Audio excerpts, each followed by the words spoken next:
Welcome back once again everyone. आशा करता हूँ आप सब अच्छे होंगे। हैप्पी न्यू ईयर आप सबको। चलिए तो आज की शुरुआत करते हैं, टाइम ज़्यादा वेस्ट नहीं करते। Modern business environment chapter number 2 of SCMP। आज हम इसका करने वाले रिवीजन। मैं आपको बता दूं ये रिवीजन सेशन है। जिन्होंने पहले चैप्टर खुद होके पढ़ा हुआ है उन्हें ये काफ़ी हेल्प करेगा, और जिन्होंने नहीं पढ़ा है उन्हें कम से कम एक बेसिक स्ट्रक्चर दे देगा कि चैप्टर में है क्या। अगर नहीं पढ़ना हो पा रहा है तो वो कैसे पेपर में अटेम्प्ट करे, सब आ जाएगा इससे। बट आप ये मत समझिए कि ये रेगुलर क्लास जैसा होगा कि जिसमें ईच एंड एवरी वर्ड को एनालाइज करके आपको समझाया जाएगा। बट हाँ, इतना अश्योर करता हूँ कि आपको समझ जाएगा, ये जरूर है। चलिए, तो मॉडर्न बिजनेस एनवायरनमेंट में कुछ टॉपिक्स है। क्वालिटी मैनेजमेंट में 3 टॉपिक है: क्वालिटी और cost of quality, TQM business excellence model, then theory of constraint throughput accounting, supply chain management, gain sharing arrangements and outsourcing. ये 2 छोटे टॉपिक्स है। ठीक है, तो चलिए शुरुआत करते हैं। पहले क्वालिटी कॉस्ट, ये क्या होता है क्वालिटी कॉस्ट? देखिए, हमने अगर कोई भी प्रोडक्ट अगर हम सही से करेंगे, एकदम क्वालिटी वाला प्रोडक्ट हम प्रोड्यूस करेंगे जिसमें कोई डिफेक्ट ना हो, उसके जिसमें कोई डिफेक्ट ना हो, और तो उसे उसमें कभी क्वालिटी कॉस्ट का खर्चा नहीं आएगा। बट अगर हमसे कोई प्रोडक्ट गलत हो जाता है, उसे ठीक करने के लिए हमें जो खर्चा करना पड़ेगा क्वालिटी कॉस्ट, तब क्वालिटी कॉस्ट आएगा। समझिए, कॉस्ट का मतलब खर्चा होता है, क्वालिटी मतलब बेहतर बनाना, उसको उसकी उसका जो नेचर रहता है वो और अच्छा क्रिएट करना। ठीक है, इसलिए quality cost are those incurred in excess of those that would have been incurred if product was build और service perform exactly right the first time. वही मैंने आपको बताया, अगर पहली बार में हम चीज सही से प्रोडक्ट कर दे, बना दे, तो उसमें कभी क्वालिटी कॉस्ट का खर्चा नहीं आएगा। बट नहीं बना पाए, कुछ चीज डिफेक्ट रह गया, समझो 100% 90% ही प्रोडक्ट बना, 10% नहीं बना, वो हमें प्रोडक्शन होने के बाद पता चला, तो 10% के लिए हमें जो खर्चा करना पड़ेगा वो रहेगा क्वालिटी कॉस्ट। अब ये क्वालिटी कॉस्ट किन किन चीजों से बना है, इसके कंपोनेंट्स क्या है, तो आपको बता दूं। एक है कॉस्ट ऑफ गुड क्वालिटी और एक cost of poor quality. Cost of good quality किस लिए? Cost incurred for making product good, बनने से पहले जो खर्चा करेंगे जिससे प्रोडक्ट अच्छा बन सके, उसे बोलते हैं कॉस्ट ऑफ गुड क्वालिटी। और cost of poor quality, product बन चुका है उसके बाद उसे ठीक करने के लिए जो भी खर्चा आएगा वो रहेगा कॉस्ट ऑफ पुअर क्वालिटी। अब कॉस्ट ऑफ गुड क्वालिटी में 2 बाइफर्केशन है, एक प्रिवेंशन कॉस्ट और एक अप्रेजल कॉस्ट। आगे समझाता हूँ आपको। और कॉस्ट ऑफ पुअर क्वालिटी में इंटरनल फेल्यूर कॉस्ट और एक्सटर्नल फेल्यूर कॉस्ट। इन चारों का जब टोटल करेंगे, prevention plus appraisal plus internal plus failure cost, external failure cost, तब बनेगा कॉस्ट ऑफ क्वालिटी। अब आप बोलोगे कि ये प्रिवेंशन कॉस्ट और अप्रेजल कॉस्ट क्या है, तो देखिए, prevention cost, cost incurred for preventing the poor quality incurred to avoid quality problems. मतलब प्रोडक्शन स्टार्ट होने से पहले हम जो भी खर्चा करेंगे ताकि उससे प्रोडक्ट ठीक हो, बेहतर बने, उसे बोलते हैं प्रिवेंटिव कॉस्ट। मतलब design, implementation, maintenance. Appraisal cost, these are cost associated with measuring and monitoring activities related to quality. अब जो हमने प्रिवेंशन कॉस्ट में जो खर्चा किया उसे मेजर मॉनिटर करना पड़ेगा कि वो सही से काम कर रहे हैं, उसके लिए जो चीजें काम करेगी उसे बोलते हैं अप्रेजल कॉस्ट। उसके लिए जो खर्चा होगा उसे बोलेंगे अप्रेजल कॉस्ट। जैसे ऑडिट करना, अभी जैसे हमने पहले में डिजाइन कर दिया, इंप्लीमेंटेशन कर दिया, अब उसका ऑडिट भी तो करना पड़ेगा कि वो सही हो रहा है नहीं, वो अप्रेजल कॉस्ट में जाएगा। ठीक है, अभी है इंटरनल फेल्यूर कॉस्ट और एक्सटर्नल फेल्यूर कॉस्ट। ठीक है, इंटरनल फेल्यूर कॉस्ट मतलब प्रोडक्ट बन गया बट वो कस्टमर के पास अब तक डिलीवर नहीं हुआ, तो कस्टमर को डिलीवर होने से, प्रोडक्ट बनने के बाद और कस्टमर को डिलीवर होने से पहले अगर कोई डिफेक्ट पाया जाता है उसे बोलते हैं internal failure cost. Defect found before the customer receives the product और services, scrap, rework, redesign, retesting, down time, ये एग्जांपल्स है उसके। ठीक है, external failure cost, product produce हो गया, कस्टमर को डिलीवर हो गया और डिफेक्ट कस्टमर को मिला, ठीक है, उसे बोलते हैं एक्सटर्नल फेल्यूर कॉस्ट। तो हमने क्या पढ़ा? Cost of quality. Cost of quality मतलब अगर कोई चीज ढंग से नहीं बनी, उसे फिर से ठीक करने के लिए जो भी खर्चा किया जाएगा उसे बोलेंगे क्वालिटी कॉस्ट। ठीक है, क्वालिटी कॉस्ट के कंपोनेंट्स क्या क्या है कॉस्ट ऑफ क्वालिटी के? Prevention cost, appraisal cost, internal failure cost, external failure cost. आपको एग्जाम में भी आपको बता दो, क्वेश्चन में ऐसा ही सॉल्व करना है। पहले लिखिएगा प्रिवेंशन, फिर अप्रेजल, बीच में थोड़ा गैप छोड़ के फिर आपको आइडेंटिफाई करना पड़ेगा कि कौन सा कॉस्ट प्रिवेंटिव है, कौन सा अप्रेजल है, कौन सा इंटरनल है और कौन सा एक्सटर्नल है। उसके हिसाब से आप उन सब में बराबर से लिख दीजिएगा, सबका टोटल कर दीजिए, आपको कॉस्ट ऑफ क्वालिटी आ जाएगा। साथ ही साथ आप परसेंटेज भी निकाल सकते हो कि अप्रेजल कॉस्ट का कितना परसेंट है टोटल कॉस्ट से, ऐसा भी आप कैलकुलेट कर सकते हो। वो आगे क्वेश्चंस में देखेंगे अपन, ठीक है। तो जैसे मैंने लिखा है notes, cost of good quality, prevention, appraisal, cost of bad quality, external failure, internal failure, external failure, इन चारों का टोटल करेंगे तो कॉस्ट ऑफ क्वालिटी मिलेगा, ठीक है। अभी ये एक छोटा सा कंसेप्ट है, ये बोला जाता है कि preventive cost, appraisal cost, internal failure cost, external failure cost, इसे कम, जितना कम करेंगे उतना हमारा ऑप्टिमम कॉस्ट ऑफ क्वालिटी रहेगा, ठीक है। बट अगर एक बात आप बोलोगे कि मुझे इंटरनल फेलियर और एक्सटर्नल फेलियर रखना ही नहीं, मुझे जीरो चाहिए, मुझे एक भी डिफेक्ट होना ही नहीं, ना प्रोडक्ट प्रोड्यूस होते टाइम कोई डिफेक्ट मिलना चाहिए, ना कस्टमर को कोई डिफेक्ट मिलना चाहिए, मतलब जीरो डिफेक्ट हो गया। अगर जीरो डिफेक्ट करना है तो आपका देखिए प्रिवेंशन और अप्रेजल कॉस्ट बहुत बढ़ जाएगा, आपको बहुत खर्चा करना पड़ेगा वहां, तो वो ऑप्टिमम सीओक्यू तो नहीं हो पाएगा, क्योंकि उससे इंटरनल फेलियर कॉस्ट और एक्सटर्नल फेलियर कॉस्ट, इसीलिए क्या है कि थोड़ा ना थोड़ा डिफेक्ट रहेगा ही। If prevention and appraisals are high then internal and external failure cost will be very less, but there will be no optimum COQ. वही अगर प्रिवेंशन और अप्रेजल कॉस्ट बहुत हाई है, ये दोनों प्रिवेंशन और अप्रेजल बहुत ज्यादा हाई, तो आपका डिफेक्ट्स कम रहेगा, बट आपका ऑप्टिमम सीओक्यू नहीं हो, आपका ऑप्टिमम कॉस्ट ऑफ क्वालिटी नहीं हो जाएगा, आपका कॉस्ट बहुत बढ़ जाएगा, ऑप्टिमम बेस्ट नहीं हो पाएगा आपका, ठीक है। ये ऑप्टिमम सीओक्यू का एक छोटा सा पॉइंट था, ये बुक में जो मैंने आपको एक्सप्लेन कर दिया, ठीक है। अभी कॉस्ट ऑफ क्वालिटी का कैलकुलेशन कैसा होता है, ठीक है। चलिए मैं आपको कैलकुलेशन, मेरा कैलकुलेटर कहाँ गया, ठीक है। ये एग्जांपल है, सेलिंग प्राइस ये पर यूनिट है, ठीक है, 90 रुपए किसी प्रोडक्ट की, वेरिएबल कॉस्ट 75 रुपीज है, तो कॉन्ट्रीब्यूशन आ गया अपना 15, ठीक है। अभी डिमांड 5000 यूनिट्स और रिजेक्शन रेट 20%, ये 75 में एक अलग नोट दिए कि इंक्लूड डिलीवरी कॉस्ट 10, इतना आपको समझ गया हो तो, ठीक है। फिर से एक बार, selling price 90, variable cost 75, contribution 15, इस 75 में डिलीवरी कॉस्ट 10 रुपए इंक्लूड है। डिमांड कितना है कस्टमर का 5000 यूनिट्स और रिजेक्शन रेट 20%। अब एक बात बताओ, कस्टमर का डिमांड 5000 है, तो अगर हम 5000 और वो 20% रिजेक्ट करने वाला है, अगर हम 5000 ही प्रोडक्शन करेंगे, ठीक है, 5000 इंटू 20%, और उसने 20% रिजेक्ट किया, तो यार उसको तो 4000 मिला, उसकी डिमांड फुलफिल नहीं हुई, तो हमें कितना प्रोडक्शन करना पड़ेगा कि उसे 5000 यूनिट्स उसका डिमांड फुलफिल कर पाए, तो 5000 डिवाइडेड बाई 80%, तो हमें 6250 यूनिट्स प्रोड्यूस करना पड़ेगा, जिसमें से वो 20% रिजेक्ट करेगा, तो 5000 उसे मिल जाएगा, ये है इसका, ठीक है। To meet demand of customer 5000 units we need to produce 6250 units, 20% will be rejected, मतलब 1250 यूनिट्स, ठीक है। अभी इसमें दो सिचुएशन है, सिचुएशन नंबर 1 और सिचुएशन नंबर 2, आपको एक सिचुएशन समझाता हूं, ठीक है। पहले सिचुएशन में क्या बोलता है, गुड्स टू बी रिप्लेस्ड। अभी रिप्लेस करना है, मतलब ये देखो कि वो एक्सटर्नल फेलियर कॉस्ट है ना, वो कस्टमर के पास पहुंच गया, उसने डिफेक्ट निकाला, इसलिए हम उसे रिप्लेस करके दे रहे। अगर रिप्लेस करके देंगे, ठीक है, replace, market share loss of 1000 units due to bad impression in front of customer. दूसरा पॉइंट क्या बोलता है कि इसकी वजह से, आपका ये रिप्लेस की वजह से ना, आपका मार्केट शेयर 1000 यूनिट्स का लॉस होने वाला है, क्योंकि आपका कस्टमर के सामने बैड इंप्रेशन चले गया, ये बोलता है। Additional cost of delivery for replaced 5 रुपया, ठीक है। तो इसको मैं आपको सॉल्व करके, एक मिनट, मेरा एक रफ पेज ले लेता हूं मैं, ठीक है। अभी क्या बोला है उसने कि हमें गुड्स रिप्लेस करने हैं, रिप्लेस्ड, ये सिचुएशन नंबर 1 है अपना, ठीक है। ये सिचुएशन नंबर 2 अपन बाद में देखते हैं, ठीक है। अभी उसने अपने को क्या बोला कि अपने को गुड्स टू बी रिप्लेस्ड करना है, तो जो 1250 यूनिट्स है, 1250, ठीक है, रिप्लेस्ड, ठीक है। दूसरा पॉइंट क्या बोला उसने, market share loss of 1000 units, 1000 units का मार्केट शेयर लॉस, और एडिशनल कॉस्ट 5 रुपए लगेगा, ठीक है। अब एक बात बताओ, पहले बात इसे 1000 यूनिट्स ही करते, अगर 1000 यूनिट्स का हम लॉस हमारा होने वाला है, तो हमारा 1000 यूनिट्स का कंट्रीब्यूशन लॉस हो जाएगा, ठीक है। कंट्रीब्यूशन कितना है 15, मतलब 1000 इंटू 15,000 का हमारा ये लॉस होने वाला है। इतना तो आपको समझ गया कि आपको 15,000 का लॉस होने वाला है, ठीक है। कंट्रीब्यूशन लॉस 15,000 रुपए, ठीक है। साथ ही साथ आपने ये जो 1250 यूनिट्स बनाए, इसको बनाने का खर्चा कितना था 75, ठीक है।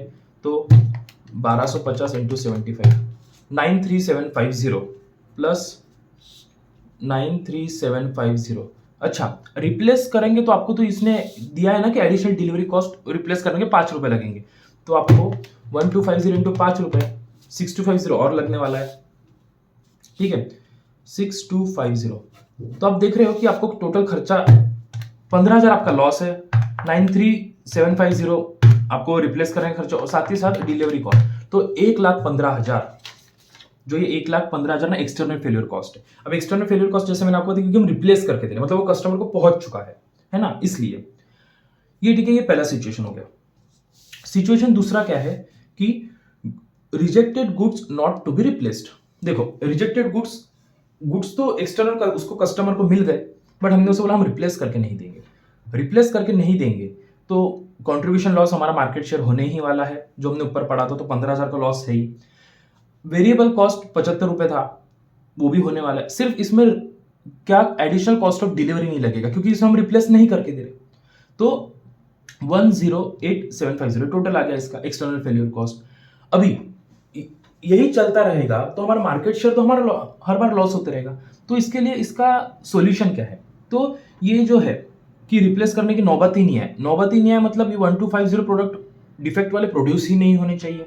तो ये फ्यूचर में ना हो, इसके लिए हम क्या करें, है ना, कि यार ये हर बार होते रहेगा तो कैसा चलेगा, है ना। तो इसके लिए दो ऑप्शन है, ठीक है, ये दो ऑप्शन है।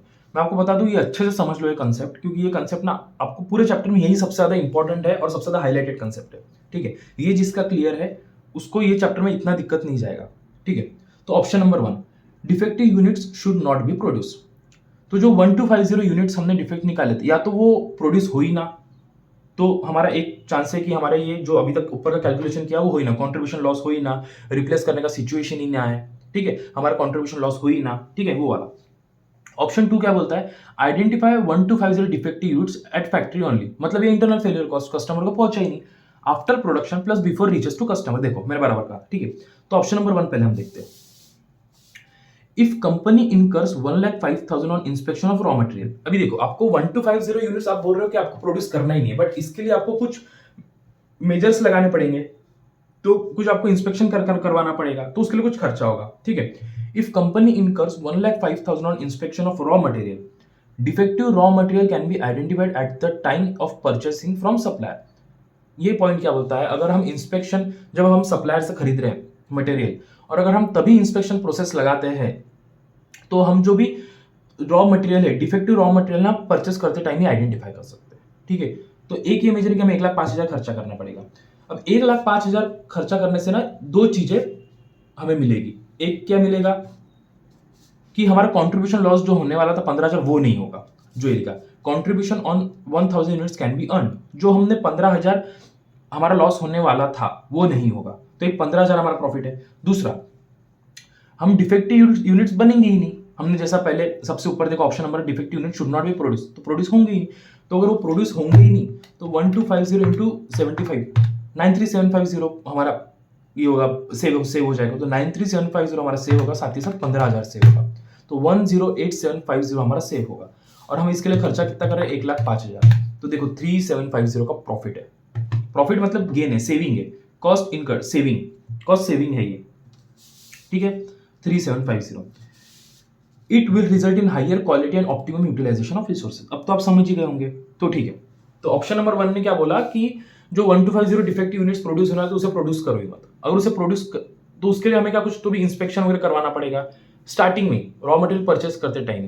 तो उसने रॉ मटेरियल परचेस करते टाइम 1,05,000 का इंस्पेक्शन करवाया, जिससे उससे जो 1250 यूनिट्स बनने वाले थे उसका वेरिएबल कॉस्ट लगने वाला था डिफेक्टिव यूनिट्स का, वो बच गया। साथ ही साथ जो मार्केट में कंट्रीब्यूशन लॉस हो रहा था वो भी बच गया। तो ये दोनों का गेन हुआ। अब अगर एग्जाम में क्वेश्चन आ गया ऐसा, तो आपको देखना है कि हम जितना खर्चा कर रहे हैं 1,05,000 और जितना हमें बेनिफिट हो रहा है 108,750, अगर हमारा बेनिफिट ज्यादा है तो ये ऑप्शन हमारे लिए प्रीफरेबल है। ऑप्शन 2 में क्या बोला था कि identify 1250 units defective units at factory only. अच्छा चलो, आपको फैक्ट्री ओनली मतलब इंटरनल फेलियर कॉस्ट कस्टमर को नहीं जाना चाहिए, बट प्रोड्यूस तो होगा वो। तो इसमें बेनिफिट क्या होगा, देखो प्रोडक्शन होने वाला है तो हमें वेरिएबल कॉस्ट का बेनिफिट नहीं मिलेगा, हाँ बट हमें कंट्रीब्यूशन का बेनिफिट जरूर मिलेगा, ठीक है। उसके लिए हमें कंपनी खर्चा बोला है 20,000 रुपये, ठीक है। तो हमारा 15,000 रुपये का कंट्रीब्यूशन सेव हो गया। इसमें हमने लिखा था कि नोट लिखा था कि 75 में 10 रुपये डिलीवरी कॉस्ट इंक्लूड है। तो एक बात बताओ, ये जो इंटरनल फेलियर कॉस्ट ये तो कस्टमर के पास पहुंचा ही नहीं, तो हमें 10 रुपए का वहां फायदा हो गया, तो 1250 into 10 plus 15,000 contribution, total benefit 27,500। 27,500 और हमने खर्चा कितना करवाया 20,000, तो डोंट यू थिंक हमारा 7,500 कॉस्ट सेविंग हो रहा है। ठीक है, अगर आपको एग्जाम में दोनों चीजें दी इवेल्युएट करने रहा तो आप अभी यही देख सकते हो जैसे क्वेश्चन में कि पहले इसमें 3750 था, अब के इसमें 7,500 है। तो ये दोनों है, ये दोनों आपको समझ गए कि एक तो हम डिफेक्टिव यूनिट्स बनाएंगे नहीं, और दूसरा बन गए तो हमको कस्टमर को डिलीवर नहीं होना चाहिए। इससे बेनिफिट क्या है कि हमारा जो मार्केट में कंट्रीब्यूशन लॉस होने वाला था वो नहीं होगा, हमारा रेपुटेशन खराब नहीं होगा मार्केट में। ठीक है, ये कुछ पॉइंट्स है। Option 2 is better from financial perspective. जैसे मैंने कहा ये 3750 और ये 7,500, तो फाइनेंशियल पॉइंट ऑफ व्यू देखेंगे तो ये वाला बेटर है। बट अगर however it can not prevent production of defective, हाँ बट इसका ड्रॉबैक क्या है कि ये डिफेक्टिव गुड्स तो प्रोड्यूस होने वाला है, अगर आपको वो भी प्रोड्यूस नहीं करवाना तो आप ऑप्शन नंबर 1 में जाइए। ठीक है, ये अगर आपको एग्जांपल समझ गया हो तो मैं आपको बता दूं आपके टेस्ट और नॉलेज के काफी सारे क्वेश्चंस यही से आपके कंप्लीट हो जाएंगे, अगर आपको ये कंसेप्ट अच्छे से आता है तो। ठीक है, नहीं आता है तो वीडियो पॉज कीजिए, रिवाइंड कीजिए, फिर से देखिए। चलिए अभी आगे बढ़ते हैं, ये क्वेश्चन हो गया। अभी है चैप्टर का second topic, total quality management. Total quality management क्या बोलता है कि हमें क्वालिटी हमारे ऑर्गेनाइजेशन के हर फंक्शन में रखना है। ऐसा कोई भी ऑर्गेनाइजेशन का फंक्शन नहीं होना चाहिए जहां हम क्वालिटी मेंटेन ना करें।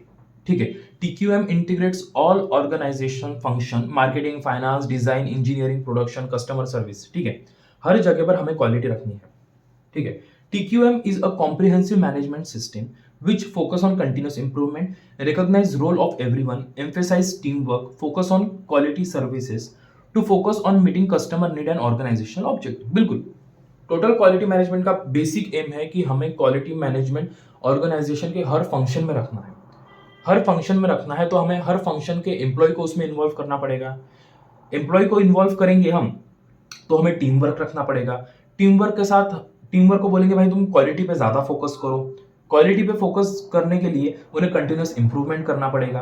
कंटिन्यूस इंप्रूवमेंट के साथ साथ उन्हें यह भी देखना पड़ेगा कि कस्टमर का नीड और ऑर्गेनाइजेशन का ऑब्जेक्टिव साथ में है क्या। ठीक है, इसे बोलते हैं गोल कॉन्करेंस। ठीक है, तो ये चीजें focus on cost improvement, continuous improvement, recognize role of everyone, emphasizing teamwork, focus on quality services to focus on meeting customer need and organizational objective। ठीक है, अभी TQM के कुछ आप ये समझिए कि इम्प्लीमेंटेशन आप कैसे करोगे टोटल क्वालिटी मैनेजमेंट, इसके लिए टेक्निक्स है जैसे 6 C's ऑफ TQM। ये 6 C's क्या है? Commitment, culture, control, customer focus, cooperation, continuous improvement. एक और बार, commitment, culture, control, commitment, culture, control, commitment, culture, control, customer focus, cooperation, continuous improvement, customer focus, cooperation, continuous improvement. फिर से commitment, culture, control, customer focus, cooperation, continuous improvement. ठीक है, commitment क्या बोलता है? TQM अगर हमें इंप्लीमेंट करना है तो ऑर्गेनाइजेशन के हर लोगों का वो क्वालिटी मैनेजमेंट डेली जॉब होना चाहिए। ऐसा नहीं कि एक ही चीज के लिए हम क्वालिटी, जब कोई हमारे पास ऑर्डर आया, डिमांड आई, तभी हम उस पर क्वालिटी मैनेजमेंट नहीं। हर किसी को अपने जॉब में क्वालिटी मैनेजमेंट के लिए कमिटमेंट देना पड़ेगा। कल्चर, ऑर्गेनाइजेशन के कल्चर में हमें क्वालिटी लगेगी। कंट्रोल, सिर्फ अगर बोलेंगे कि क्वालिटी है नहीं, उसे डॉक्यूमेंटेशन, उसे मेजर, अवेयरनेस सबको रखना पड़ेगा, इसके लिए कंट्रोल रखने पड़ेंगे। कस्टमर फोकस, कि उनके पास कोई डिफेक्टिव प्रोडक्ट ना जाए, जीरो डिफेक्ट। कोऑपरेशन, सभी एम्प्लॉइज को कोऑपरेट करना पड़ेगा। इंटरनल डिपार्टमेंट्स को भी वर्टिकली हॉरिजॉन्टली कोऑपरेट करना पड़ेगा। कंटिन्यूस इंप्रूवमेंट, ये तो TQM का पहला बेसिक फंक्शन ही है कि उसे कंटिन्यूसली इंप्रूवमेंट करता रहना चाहिए। अब एक है डीमिंग भाई साहब क्या बोलते हैं कि इन्होंने 14 पॉइंट्स दिए जिसमें मेथोडोलॉजी की TQM कैसे इंप्लीमेंट किया जा सकता है। ठीक है, तो पहला, create constancy of purpose toward improvement. पहला स्टेप टुवर्ड्स इंप्रूवमेंट के लिए शुरुआत कीजिए। Management should actually adopt rather than merely expect the workforce to do so.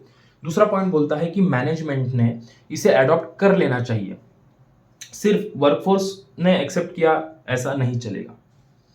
Seize dependence on inspection, अगर हम इंस्पेक्शन पे ज्यादा डिपेंड रहे तो खर्चा ज्यादा बढ़ेगा, TQM नहीं हो पाएगा, टाइम ज्यादा जाएगा। इसलिए बोलते हैं कि रिड्यूस वेरिएशंस, एक ही सप्लायर से खरीद लो। Move toward a single supplier from any one of them. Improve constantly and forever. Institute training on job. अपने एम्प्लॉयज को ट्रेनिंग देते रहो. इंस्टीट्यूट लीडरशिप, एक लीडरशिप वाला प्रिंसिपल वाला बंदा हमेशा चाहिए, टीम हमेशा चाहिए. Drive fear out. Break down barriers between department, उनको हॉरिजेंटली और वर्टिकली उन्हें काम करने का अलाउ करो. Eliminate slogans. It's not people who makes mistakes, it's process. ठीक है. एलिमिनेट मैनेजमेंट बाय ऑब्जेक्टिव्स, मतलब प्रोडक्शन टारगेट, उन्हें प्रोडक्शन टारगेट्स देके उन्हें हैमर मत करो sorry. Remove barriers to pride of workmanship. बिल्कुल. Institute education and self improvement. Transformation in everyone's job. ठीक है. ये 14 पॉइंट्स है, इतना कुछ जरूरी नहीं है. बस आप ध्यान रखिए कि अगर कभी भी टीक्यूएम का क्वेश्चन आया आपको, तो आप ये पॉइंट्स आपके दिमाग में रहे, ताकि जिससे आपका आंसर बेहतर बन सके. ठीक है. अभी प्लान डू चेक एक्ट, इसे बोला जाता है dimming wheel. This cycle is incorporated for continuous improvement in operation. आप कंटिन्यूस इंप्रूवमेंट ऑपरेशन में रहे, इसके लिए ये साइकिल डाली है. ये टीक्यूएम के लिए स्पेशली साइकिल नहीं है. टीक्यूएम के अंदर एक फंक्शन है जिसे बोला ये है, उसका पॉइंट है कंटिन्यूस इंप्रूवमेंट, उसका कैरेक्टरिस्टिक है. उस कंटिन्यूस इंप्रूवमेंट के लिए ये एक साइकिल है. Plan do check act. पहले प्लान करो कि हमारा ऑब्जेक्टिव क्या है, उसके लिए प्लान बनाओ, डेवलप प्लान करो, फिर डू मतलब उसे इंप्लीमेंट करो, चेक सही काम कर रहा है कि नहीं कर रहा है, और अगर नहीं सही कर रहा तो एक्ट करो, टेक करेक्टिव एक्शंस. तो इसलिए plan do check act, PDCA cycle भी इसे कहा जाता है. ठीक है. अभी इंप्लीमेंटेशन ऑफ टीक्यूएम, इसके स्टेप्स है कुछ याद रखिए, मतलब थियोरेटिकल पॉइंट्स ही है, याद रखिए. First and foremost step in this process involves collecting the data related to organization current reality. ये तो हर किसी का भी, जैसे टीक्यूएम हो या कोई दूसरा आप टेक्निक यूज कर रहे हो अपने ऑर्गेनाइजेशन में, तो पहला स्टेप तो यही होगा कि आपको डेटा कलेक्ट करना पड़ेगा कि करंट सिचुएशन में हमारा ऑर्गेनाइजेशन किस तरीके से काम कर रहा है. उसके लिए पहले आपको डेटा लेना पड़ेगा. ठीक है. दूसरा बोलता है point, TQM implementation should be delayed in case there exist an organizational problem such as unstable funding base, weak administration, lack of managerial skill, poor employee morale. Management audit helps in identifying the current level of organization functioning and areas in the need of change. बिल्कुल. दूसरा पहला हो गया, हमने data collect कर लिया. दूसरा point बोलता है कि टीक्यूएम इंप्लीमेंट मत करो. कहां पर, या तो डिले करो. कहां पर, जहां पर आपका फंडिंग बेस स्टेबल नहीं है, क्योंकि टीक्यूएम इंप्लीमेंट करोगे तो आपको पैसा लगेगा. दूसरा पॉइंट, वीक एडमिनिस्ट्रेशन. जहां पर आपका एडमिनिस्ट्रेशन डिपार्टमेंट्स वीक है, तब भी टीक्यूएम अप्लाई मत करो. लैक ऑफ मैनेजरियल स्किल्स, अगर आपके एम्प्लॉयज अगर क्वालिटी स्किल्ड है ही नहीं, तो वो इतना क्वालिटी नहीं दे पाएंगे, तब भी आप थोड़ा रुक जाओ, टीक्यूएम इंप्लीमेंट मत करो. और पुअर एम्प्लॉय मोरल, अगर एम्प्लॉय है भी बट उनका मोरल बहुत पुअर है, उन्हें काम करने की इच्छा ही नहीं है, उनका विचार ही नहीं है, सोच ही नहीं है, फिर भी टीक्यूएम मत इंप्लीमेंट करो. टीक्यूएम कब इंप्लीमेंट हो सकता है, जब आपका फंडिंग बेस स्ट्रांग हो, जब आपका एडमिनिस्ट्रेशन एकदम डायनामिक हो. लैक ऑफ मैनेजर स्किल्स नहीं, आपके पास मैनेजर स्किल्स बहुत अच्छे और आपका एम्प्लॉयज बहुत मोटिवेटेड है. ठीक है. अगर ये चीजें हैं तो आप टीक्यूएम इंप्लीमेंट करो, वरना मत करो.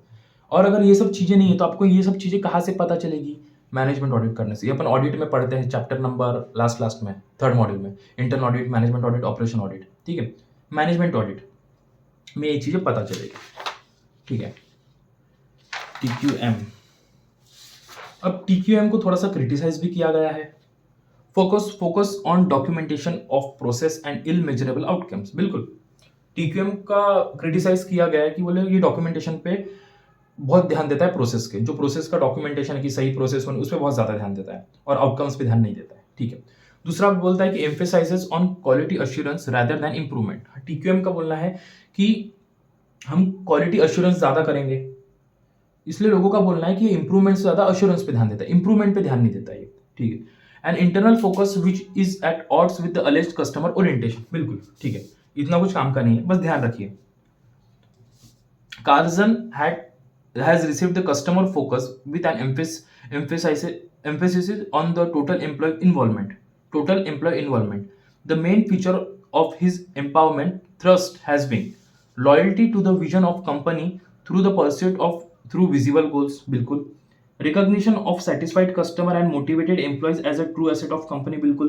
Delegation of decision making to the point of responsibility by eliminating hierarchical tiers of authority to allow direct and a speedy response to customer need. Decentralization of management to make best use of creative energy of water source. समझाता हूँ. ठीक है. Carson has received the customer focus with an emphasis of total employee involvement. Total employee involvement, अगर employee का total involvement हो तो उससे customer focus कैसे, तो याद रखिए कि recognition of satisfied customer and motivated employees are true assets of company. हमें पता करना पड़ेगा कि हमारे कौन से कस्टमर सेटिस्फाइड है, ठीक है, और हमारे कौन से एम्प्लॉय मोटिवेटेड है. इन दोनों को अगर आप रिकॉग्नाइज करोगे तो आपको पता चलेगा ये अपने एसेट है, ये कंपनी के. एक हमें मदद कर रहा है रेवेन्यू जनरेट करने में और एक हमें रेवेन्यू दे रहा है, जो कस्टमर हमें रेवेन्यू दे रहा है और मोटिवेटेड एम्प्लॉयज हमें रेवेन्यू जनरेट करने में हेल्प कर रहे हैं. तो आपको इन्हें रिकॉग्नाइज करना बहुत जरूरी है. क्यों? ताकि टोटल एम्प्लॉय इन्वॉल्वमेंट में आप कस्टमर फोकस के लिए हेल्प कर सको. दूसरा, loyalty to the vision of company through the pursuit of through visible goals. हाँ, आप एम्प्लॉयज को ऐसा टारगेट्स दो कि जो अचीवेबल है, विजिबल गोल्स, ठीक है, उन्हें लॉयल्टी के साथ काम करने दो, ठीक है. Loyalty to the vision of company. Delegation of decision making to the point of responsibility by eliminating hierarchical tiers of authority to allow direct and speedy response to the customer needs. बिल्कुल. अभी एक बात बताओ, हर decision हर customer direct board of director के पास नहीं जा सकता, जबकि वो सीनियर लोग हैं. वो छोटे छोटे जो नीचे के एम्प्लॉयज है, जो ऑपरेशन लेवल पे काम करते हैं, उन्हीं के पास जाएगा. तो ये पॉइंट का बोलना है कि आप जो ऑपरेशन लेवल पे जो लोग काम कर रहे हैं उन्हें डिसीजन बनाने का हक दो, ताकि कस्टमर को तुरंत स्पीडी रिस्पॉन्स दे सके. Decentralization of management to make best use of creative energy of workforce. बिल्कुल, आप हायरार्की बना के मत बैठो कि इसके बाद यही होगा, उसके बाद वही होगा. नहीं, आप एम्प्लॉयज को थोड़ा तोड़ने दो, मरोड़ने दो, ताकि वो अपने हिसाब से, अपने स्किल से काम कर सकें. डिसेंट्रलाइजेशन. कंक्लूजन क्या होगा? Successful implementation of TQM results in improve quality across all major processes and departments, higher customer retention, higher revenue on account of improved sales and global brand recognition. Successful implementation of TQM. TQM अगर implement हो गया successfully तो उससे क्या होगा? Quality access to all major process, बिल्कुल. Departments, higher customer retention रहेगा, higher revenue on account of improved sales and global brand recognition.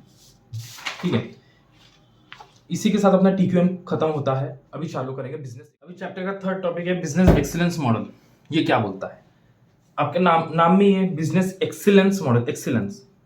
To survive in complex and competitive environment, a company should achieve excellence in all aspect of their operation to satisfy need of those who are impacted by operation. बिल्कुल, आपको हर operation में, हर process में आपको excellence करना है. उसके सिवा पूरा बिजनेस एक्सीलेंस नहीं अचीव कर सकता.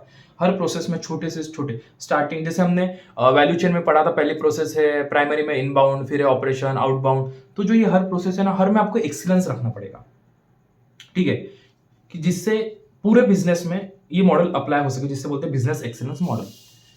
The essence of this approach is to develop quality management principle that increases the overall efficiency of operations, minimize waste in the production of goods and services and help to increase employee loyalty as a mean of maintaining high standards throughout the business by achieving excellence in everything that an organization does include. बिल्कुल, ये वही बोलता है कि आपको हर process, हर operation के stage में आपको ये रखना पड़ेगा, इफिशियंसी आपको बढ़ानी पड़ेगी, आपको वेस्ट कम करना पड़ेगा, जिससे आप एक्सीलेंस अचीव कर सको. तो इसके लिए आपको कुछ पॉइंट्स है जिससे आप एक्सीलेंस इजीली अचीव कर सकते हो. आपको लीडरशिप लगेगी, एक strong hard leadership.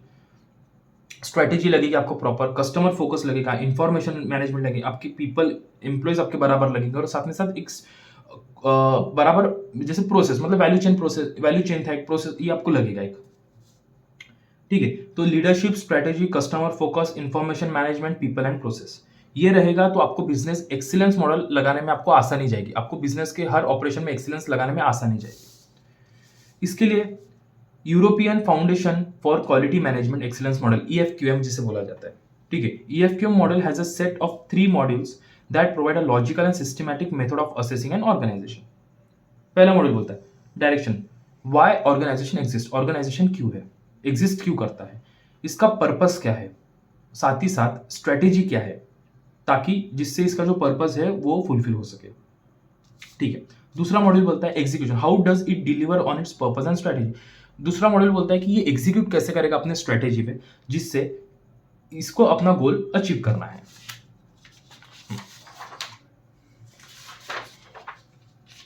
Third module, ठीक है, what has the organization actually achieved and what it wishes to achieve in future. हाँ, पहला मॉड्यूल ने आपको क्या बोला कि आपका ऑर्गेनाइजेशन क्यों एग्जिस्ट करता है, आपका पर्पस क्या है और आपकी स्ट्रेटेजी कैसी। सेकंड मॉड्यूल ने बोला कि आप एग्जीक्यूट कैसे करेंगे अपनी स्ट्रेटेजी को। थर्ड मॉड्यूल ने बोला कि आपको क्या गोल अचीव हो और आपने क्या प्लान करके रखा कि आपको क्या चाहिए था, what you have achieved and what you want to achieve, ये दोनों का थर्ड मॉड्यूल। तो इसको एनालाइज करने के लिए एक टूल है जिसे बोला जाता है रडार। ये आपने हर जगह सुना, आईपीसी में सुना होगा, diagnosis tool of EFQM model. तो पहले रिजल्ट, जैसे हमने बोला कि determine the result the organization is aiming to achieve as part of its strategy. बिल्कुल, पहले रिजल्ट देखो कि आपको क्या अचीव करना है। A, approach the organization will take to deliver the result now and in future. कौन सा अप्रोच आप लगाओगे जिससे आपको रिजल्ट मिलेगा। डी, डिप्लॉयमेंट मतलब एग्जीक्यूट, आप कौन सी एग्जीक्यूट द स्ट्रेटेजी एप्रोप्रिएट, आपको जो भी आप स्ट्रेटेजी चूज करोगे उसे आपको एप्रोप्रिएटली लगेगा, उसे प्रॉपरली आपको डिप्लॉय करना है। लास्ट में असेस एंड रिफाइन, ये तो आपको पता है कि आपको सब होने के बाद, रिजल्ट सोचने के बाद कौन सा अप्रोच लगाना है, उसे एग्जीक्यूट करने के बाद तो अपन हमेशा असेसमेंट एंड ये करते हैं कि the deployed approach to learn and improve based on findings. बिल्कुल, ये है Baldrige criteria for performance excellence. The Baldrige excellence framework helps organization self assess their business. ये आपको सेल्फ असेस में हेल्प करेगा ये आपको model. Innovate and improve in order to achieve performance excellence. This model provides the foundation for most of the business excellence model adopted around the world. ठीक है, इसमें भी लीडरशिप लगेगा, आपको स्ट्रेटेजी लगेगी, कस्टमर्स का बेस लगेगा, कस्टमर फोकस है, वर्कफोर्स आपको अच्छा लगेगा, ऑपरेशंस आपके ऑप्टिमम लेवल पे चाहिए, रिजल्ट्स आपको हमेशा पॉजिटिव मिले। ठीक है, ये कुछ पॉइंट्स है जिसकी वजह से आपका एक्सीलेंस मॉडल आपको अचीव किया जा सकता है। Leadership, strategy, customer focus, workforce, operations, results. ठीक है, business excellence model and organizational culture. Business excellence model focuses on strengthening the internal functions and communication. Look towards the cultivating of strong ties with customer and can be incorporated into the culture. बिल्कुल, business excellence model एक strength करना चाहता है अपने internal functions को, जिससे वो उनके इंटरनल फंक्शंस को स्ट्रांग बनाना चाहता है, जिससे उनकी वो स्ट्रेंथ बने, कम्युनिकेशन को भी, ताकि वो अपने ऑर्गेनाइजेशन और कस्टमर के साथ प्रॉपर स्ट्रांग टाई बना के रख सके। ठीक है, और हमेशा इसे अपने कल्चर में इनकॉर्पोरेट करके रखो जिससे एक्सीलेंस मिले। Excellence cannot be attend if the staffs are focused to confirm to certain norms. बिल्कुल, एक्सीलेंस नहीं मिलाया जा सकता क्योंकि अगर कोई भी एम्प्लॉयज को उन्हें रिजिड करके रख दिया कि नहीं, उन्हें लिमिट करके रख दिया। ठीक है, उन्हें कुछ नॉर्म्स दे दिए कि आपको यही कंप्लाई करना है, इसके अलावा नहीं, इसके बाहर नहीं कुछ, और इससे कम, इससे ज्यादा नहीं, इससे कम नहीं, तो एक्सीलेंस अचीव नहीं किया जा सकता। A strong and empathetic leader, effective communication system, employee empowerment, employee motivation, innovative and creative culture are some of the strategies to make the employee feel connected to the management philosophy of the organization. बिल्कुल, आपको leader चाहिए, आपको communication अच्छा रखना पड़ेगा, आपको employ empowerment लगेगा, employ motivation लगेगा, इनोवेशन लगेगा, क्रिएटिव कल्चर, आपको इन सब चीजों पे ध्यान देना पड़ेगा कि जिससे आप एम्प्लॉय से अपने लॉयल्टी गेन कर सको। ठीक है, आप जितना एम्प्लॉयज के साथ आपका लॉयल्टी रहेगा उतना आपका बिजनेस एक्सीलेंस मॉडल अच्छा रहेगा। ठीक है, इससे हमारा बिजनेस एक्सीलेंस मॉडल भी खत्म होता है। अभी है थ्योरी ऑफ कंस्ट्रेंट्स और फिर है थ्रूपुट अकाउंटिंग। अब थ्योरी ऑफ कंस्ट्रेंट क्या बोलता है? Maximum utilization of bottleneck resources. अब बॉटलनेक रिसोर्स क्या होता है? जो भी रिसोर्सेज अपनी एक्टिविटी को लिमिट करेगा, रिस्ट्रिक्ट करेगा, उसे बॉटलनेक रिसोर्स कहा जाता है। कोई भी लिमिटेड चीज जिसकी वजह से हमारा प्रोडक्शन रुक रहा है, कम हो रहा है, उसे बोलते हैं बॉटलनेक, रुकावट। Operational measures of theory of constraint. Operational measure, throughput, investment, operating expenses. आपको एक कैश फ्लो जैसा आपको एक दिमाग में पिक्चर बनाना पड़ेगा, कैश फ्लो स्टेटमेंट जैसे हम पढ़ते हैं। ऑपरेटिंग एक्सपेंस मतलब अपना ऑपरेटिंग एक्सपेंस, इन्वेस्टमेंट मतलब इन्वेस्टमेंट, थ्रूपुट ये क्या बोलता है? ये फाइनेंसिंग जैसा ही है ये। ठीक है, बट इसमें फाइनेंसिंग में हम कैसा बाहर से पैसा उठाते थे, इसमें बाहर से पैसा है, इसमें हमें सेल्स से ही पैसा, सेल्स जितना बढ़ेगा उतने से हमारा थ्रूपुट अच्छा रहेगा। ठीक है, तो 3 ऑपरेटिंग एक्सपेंस मतलब डेली खर्चा, all other money that on organization expense, investment money associated with the turning materials into throughput and do not have immediately expense मतलब कोई भी असेट, और throughput.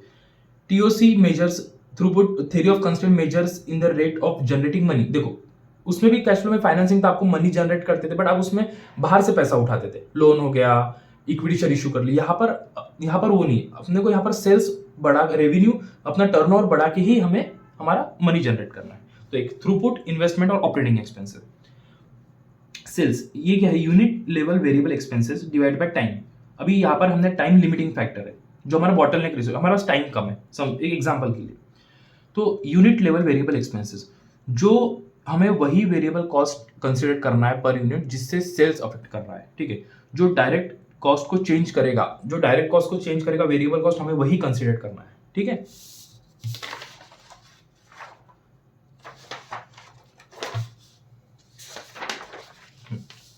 Theory of constraint describe the process of identifying and taking steps to remove the bottleneck that restricts output। बिल्कुल, theory of constraint हमें बताएगा, ये जो theory हमें बताएगी कि जो बॉटलनेक रिसोर्स है हम उसे कैसे हटाएं ताकि हमारा प्रॉफिट बढ़ सके, हमारा आउटपुट बढ़ सके।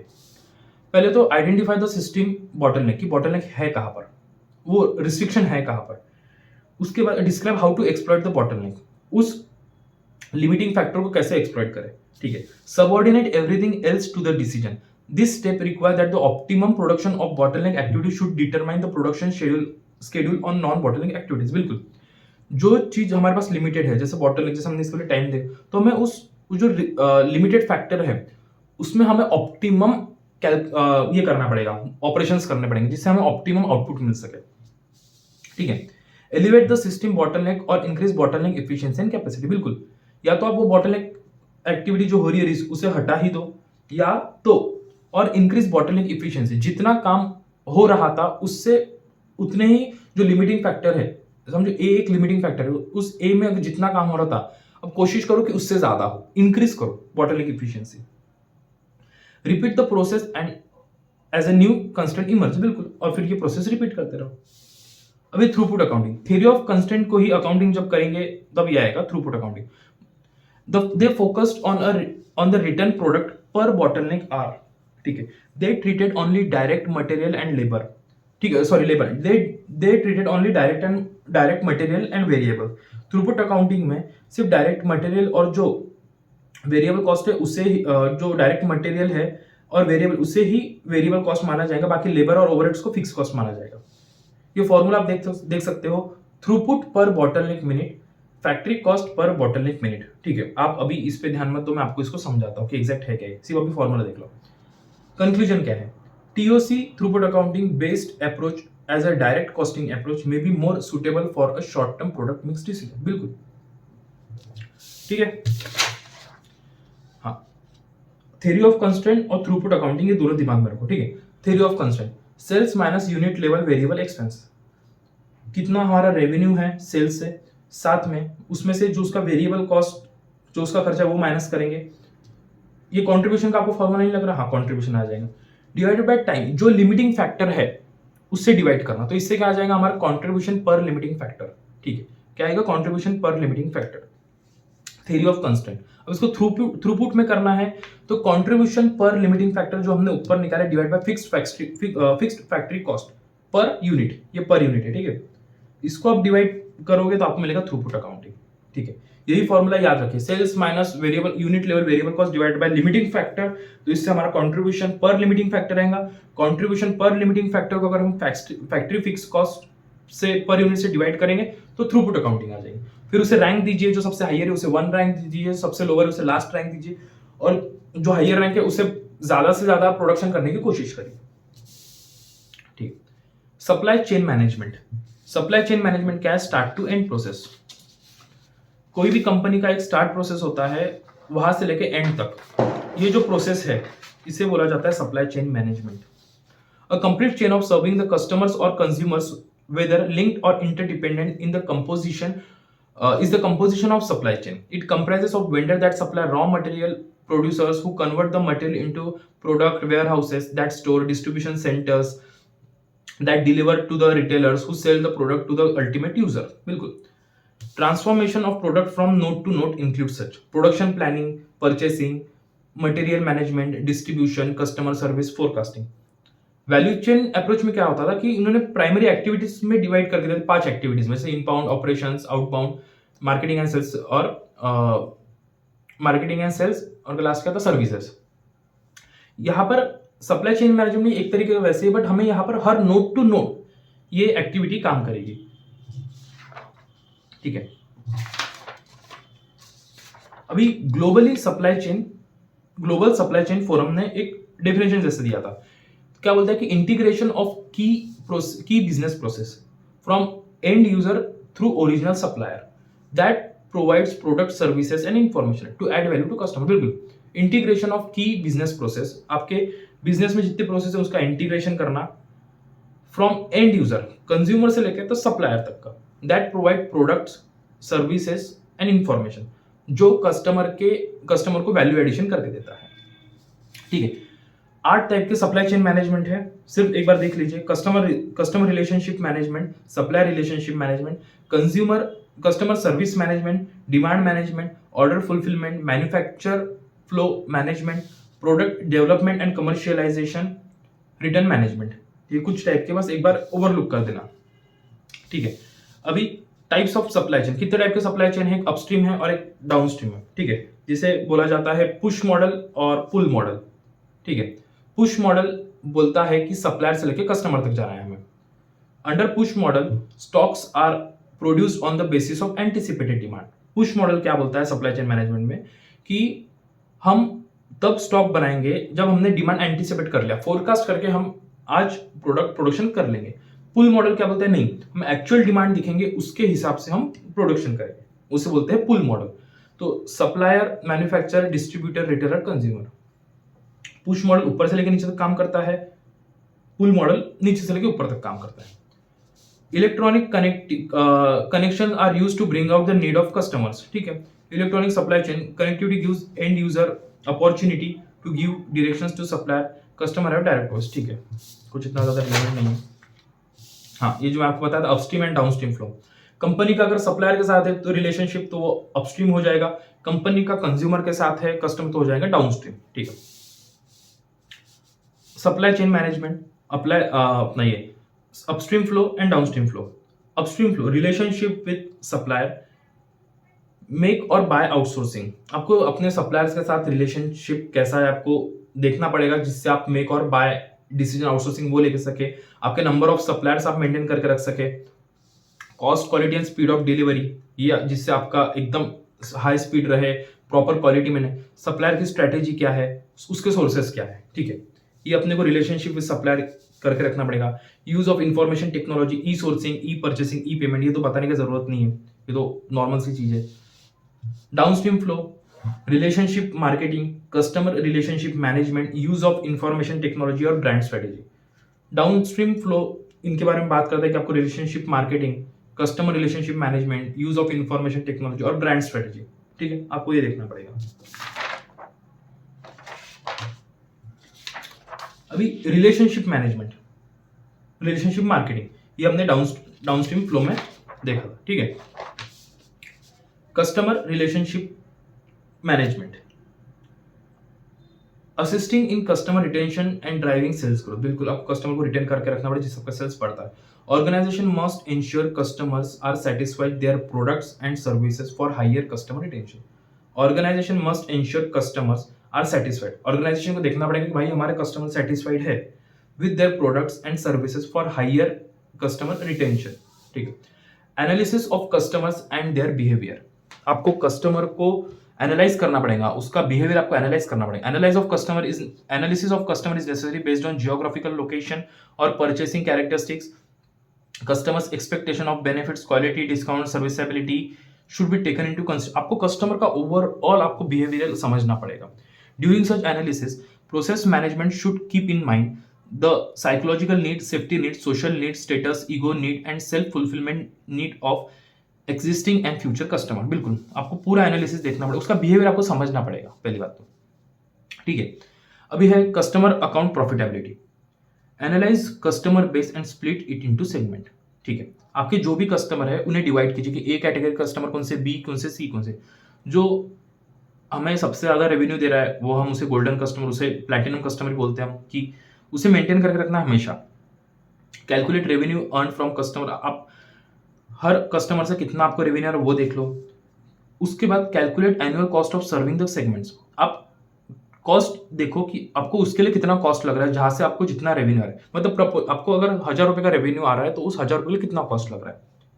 Identify and retain quality customer, reengineer eliminate unprofitable segments. बिल्कुल, customer profitability analysis is best conduct with a technique known as activity based costing, जैसे मैंने आपको एबीसी बताया स्टार्टिंग में वो। ठीक है, अब ये कस्टमर लाइफ टाइम वैल्यू क्या है, ये आपको सीधा सीधा बता दो। एक कस्टमर आपके ऑर्गेनाइजेशन के पूरे लाइफ टाइम में आपको कितना पैसा कमा के देगा, वही customer lifetime value is the present value of net profit that we derive from a customer over the entire lifetime of relationship with that particular use. बिल्कुल, we need to obtain ascertain the profit generated from each customer. ABC model helps in associating direct cost and revenue to a particular customer over a period of time to ascertain the profit margin from that particular customer. बिल्कुल, we need to ascertain the profit generated from each customer. बिल्कुल, ABC हमें हर customer से कितना profit हो रहा है कि हमें वो उसे ascertain कर लो। ABC model helps in associating direct cost and revenue to particular customer over a period of time to ascertain the profit margin. उसके बाद to ascertain the lifetime value judgment with regard to the duration of relationship have to be made. बिल्कुल, आपको एक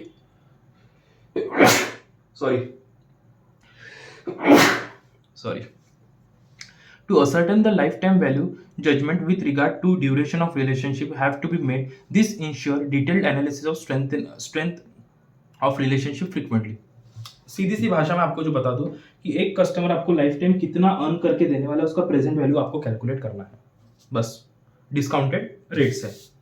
use of information technology in downstream supply management. In managing downstream supply chain management, organization link their sales system to the purchasing system of the customer through electronic data chain. Use of IT system आपको supply chain management में लगा दो ताकि वो interlink हो जाए। Brand strategy, लोगो, specification, brand अपना पैसा कमा कर देता है। जैसे हल्दीराम, कुछ रहो ना रहो, अब हल्दीराम ब्रांड लग गया, वैसा तो मिलेगा ही। अब ये चैप्टर के लास्ट कुछ टॉपिक, सर्विस लेवल एग्रीमेंट। ये एग्रीमेंट है सर्विस प्रोवाइडर और कस्टमर के साथ। ये लीगली बाइंडिंग हो सकता है, इनफॉर्मली हो सकता है। साथ ही साथ can be with separate organisation और एक कंपनी में जो अलग अलग डिपार्टमेंट है उनके साथ। तो सर्विस लेवल एग्रीमेंट क्या है?